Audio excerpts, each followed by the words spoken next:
O Irã passou 47 anos tentando construir sua força aérea. Não construiu uma força aérea brilhante, não construiu uma força aérea moderna, mas construiu algo que na cabeça do regime seria suficiente para pelo menos manter pequenos bolsões de superioridade aérea dentro do próprio território. Só que isso não aconteceu. Em apenas 24 horas, os Estados Unidos fizeram algo que parece inacreditável. A força aérea do Irã simplesmente desapareceu. Evaporou. Uma campanha de choque e pavor transformou até simples ideia de um piloto iraniano decolar em algo praticamente suicida. E neste momento, a pergunta não é mais se o Irã consegue reagir nos céus. A pergunta é: o Irã ainda tem céu para defender? As imagens mostram tudo. Vídeos divulgados por perfis especializados em guerra aérea, além de registros publicados por comandos militares, mostram apenas uma fração do que está acontecendo. Em uma dessas cenas, um caça iraniano aparece parado, isolado, imóvel numa base aérea. Segundos depois, ele é destruído em um piscar de olhos. E isso não aconteceu uma vez só. Isso vem acontecendo repetidamente em várias bases pelo país. Cada novo ataque deixa mais fuzelagens em chamas, mais hangares destruídos, mais pistas inutilizadas e menos chances de qualquer aeronave iraniana sair do chão. Chegou a um ponto em que o Irã praticamente não tem mais opção no ar. Ele não conseguiu lançar aviões para enfrentar a força esmagadora dos Estados Unidos e de Israel. Os poucos vetores que ainda poderiam oferecer alguma resistência já foram atingidos.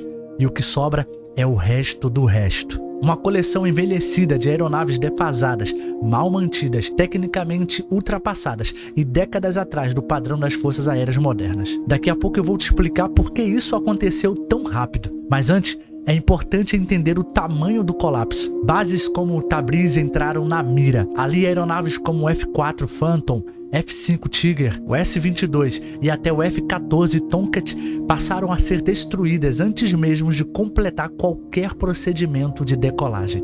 Em alguns casos, segundo relatos, os aviões foram atingidos no momento em que se preparavam para sair da pista. Ou seja, não houve combate aéreo tradicional, não houve duelo de caças, não houve interceptação cinematográfica. O que houve foi algo ainda mais brutal: aniquilação em solo. Os Estados Unidos e Israel não ficaram esperando o Irã reagir para depois responder. Eles fizeram o contrário, atacaram primeiro, o que tornava qualquer reação impossível. Não foram bombardeios aleatórios, foram ataques coordenados para quebrar a capacidade aérea iraniana antes que ela sequer pudesse se manifestar. Imagens de satélite mostram bunkers de armazenamentos destruídos, radares estilhaçados, estruturas de apoio demolidas e instalações críticas inutilizadas. A lógica foi simples. Se o avião não pode abastecer, se o radar não pode enxergar, se a comunicação não funciona,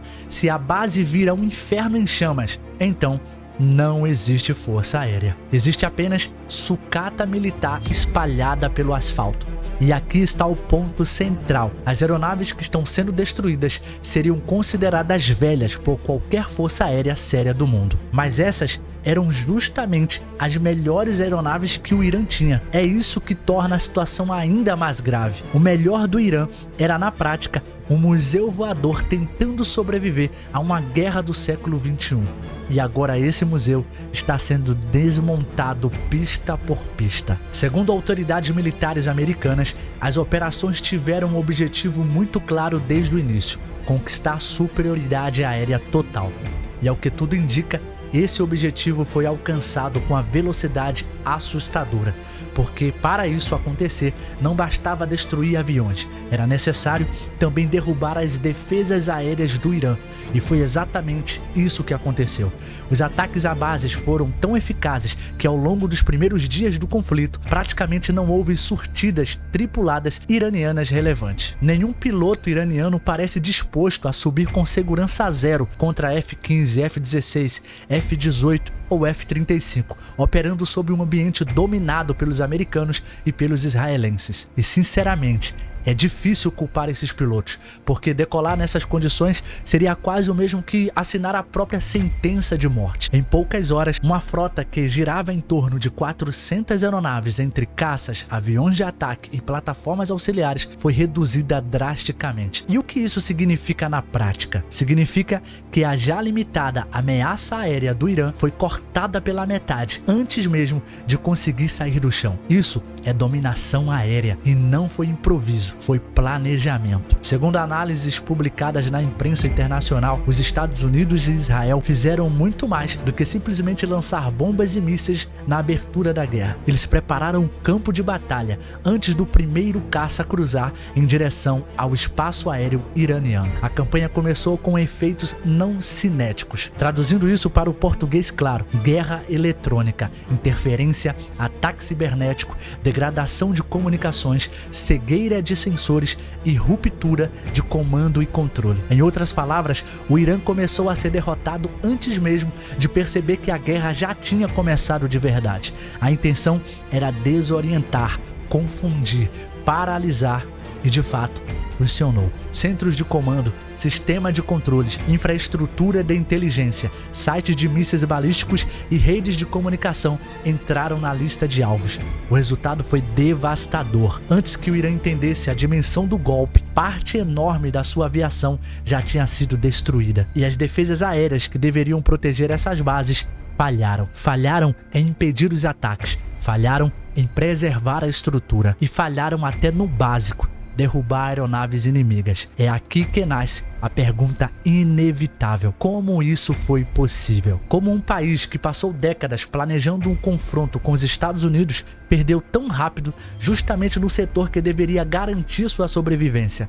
A resposta tem duas partes. A primeira envolve o colapso da defesa antiaérea iraniana. A segunda envolve o estado real da força aérea do Irã. Vamos começar pela defesa aérea. Não existe maneira elegante de dizer isso. Ela fracassou. Fracassou de forma brutal. Fracassou a ponto de permitir que dezenas, talvez centenas de aeronaves iranianas virassem crateras fumegantes sem que houvesse uma resposta compatível. Autoridades americanas afirmaram que as defesas aéreas do Irã foram severamente degradadas, tanto que pilotos americanos passaram a operar com um nível de liberdade cada vez maior sobre o território iraniano. E existe um indício importante disso. No início do conflito, plataformas furtivas eram prioridade, mas depois começaram a aparecer sinais de que bombardeiros não furtivos passaram a ser utilizados em certos corredores. Isso sugere uma confiança crescente de que os sistemas de longo alcance do Irã deixaram de ser uma ameaça séria em determinadas áreas. Traduzindo, quando você começa a trocar a furtividade extrema por plataformas mais expostas, é porque acredita que o escudo do adversário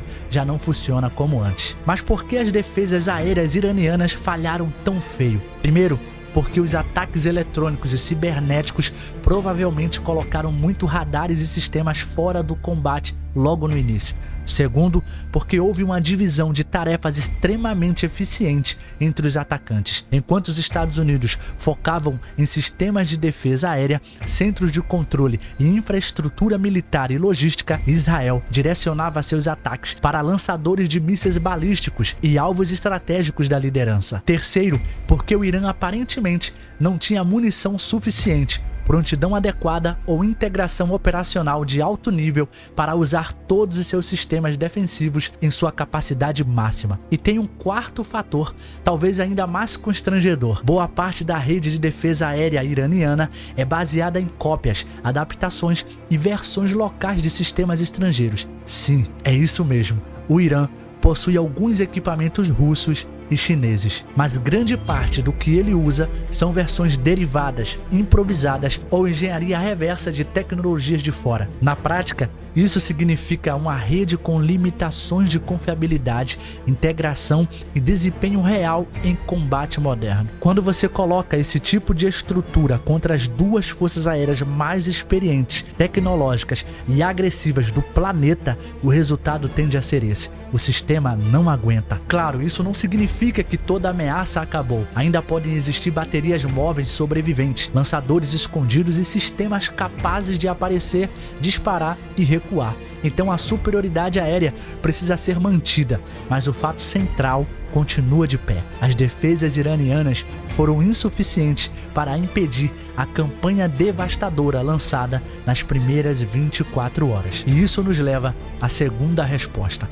A força aérea do Irã já era fraca antes mesmo do míssil cair. Esse é o ponto que muita gente ignora. Muita gente olha para o nome de aviões famosos como F-14, F-4 ou MiG-29 e imagina uma força de respeito. Só que o nome não ganha guerra. Estado operacional ganha, doutrina ganha, sensores ganha, manutenção ganha, integração ganha, consciência situacional é que ganha. E nisso o Irã estava drasticamente atrás. Entre os melhores caças disponíveis do país estavam o F-4 Phantom, o F-14 e o F-5 Tiger, além de outras plataformas soviéticas e russas antigas, como o Su-24 e o MiG-29, somando também alguns aviões-tanques e aeronaves de míssil especial. Era esse o núcleo da Força Aérea Iraniana. Agora compare isso com o outro lado: F-35, F-15, F-16, F-18, munições guiadas de precisão, guerra eletrônica avançada,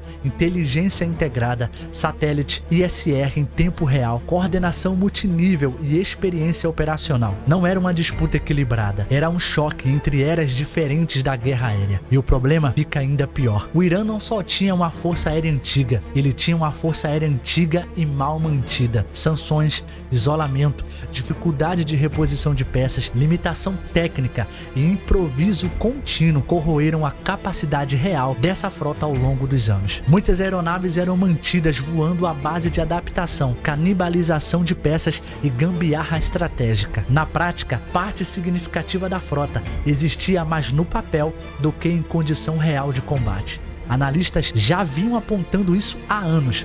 Antes mesmo da guerra, estimativas indicavam que apenas uma parte da frota total estava realmente em condição de voo. O restante servia como fonte de peças ou simplesmente aguardava manutenção que talvez nunca viesse. Isso ajuda a explicar por que tantos pilotos iranianos não voaram. Não é só medo, é também incapacidade material. É saber que subir com a aeronave velha, mal mantida, sem apoio adequado, com radares comprometidos e contra inimigos que já dominam o espaço aéreo é praticamente suicídio. E havia sinais disso muito antes do conflito explodir. Nos últimos anos, acidentes envolvendo aeronaves iranianas chamaram a atenção justamente pela precariedade da manutenção. Falhas técnicas, panes e até incidentes graves em solo mostravam que a estrutura já operava no limite. Quando um país não consegue manter com segurança nem sistemas básicos de aviação militar, ele não está pronto para enfrentar uma campanha aérea de alta intensidade. No fundo,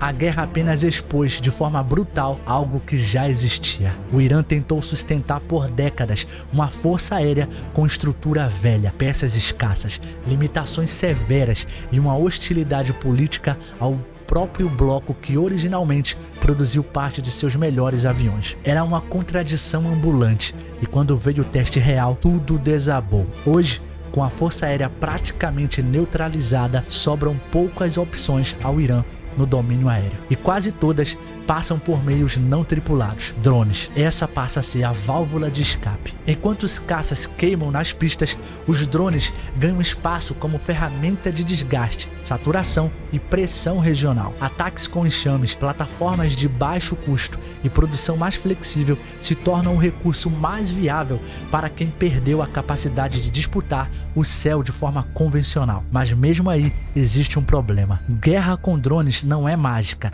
não é infinita, não é invulnerável. Embora seja verdade que drones baratos podem obrigar o adversário a gastar muito mais em intervenção, isso não significa que essa estratégia funciona para sempre. Se as fábricas, depósitos, centros logísticos e linhas de produção entrarem na mira, a capacidade de sustentar essa guerra também começa a ruir. E o inimigo também tem drones, também tem indústria, também tem adaptação. Ou seja, drones podem prolongar a resistência, mas não reconstroem uma força aérea destruída. No fim das contas, é essa a realidade que o Irã precisa encarar agora. O tempo está correndo, a defesa vai encolhendo, os mísseis diminuem, as opções se estreitam. E a estratégia assimétrica que deveria desgastar os Estados Unidos parece estar sendo desmontada peça por peça. Mesmo assim, o regime ainda tenta manter um discurso de força, faz ameaças, projeta retaliação, sinaliza escalada, mas a pergunta continua ecoando. Com que força? Certamente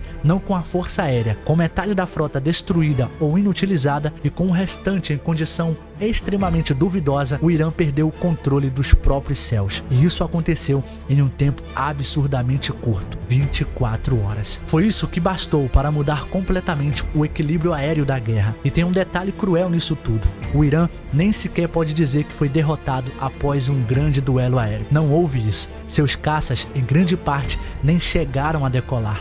Eles morreram antes, na pista, nos hangares, nos abrigos, nas bases. Esse talvez seja o símbolo mais duro de toda essa campanha. Não é apenas a destruição física dos aviões, é a humilhação operacional de uma força aérea que foi eliminada antes de lutar de verdade. Agora resta saber o que vem a seguir, até onde os Estados Unidos e Israel pretendem ir, se o regime iraniano ainda tem capacidade real de negociação, se haverá recuo, se haverá escalada, ou se o que estamos vendo agora é apenas o início de uma fase ainda mais pesada. Uma coisa, porém, já parece clara: o Irã perdeu o céu. E quando um país perde o céu, ele perde muito mais do que aviões. Perde liberdade de manobra, perde capacidade de reação, perde proteção sobre tropas, bases, estrutura e liderança, perde iniciativa, perde moral e começa a lutar olhando pra cima com medo. E se você curte esse tipo de conteúdo, já se inscreve no canal, deixa o like no vídeo e hypa esse conteúdo, porque os próximos capítulos dessa crise podem mudar ainda mais o tabuleiro militar no Oriente Médio. E a verdade é uma só: ameaças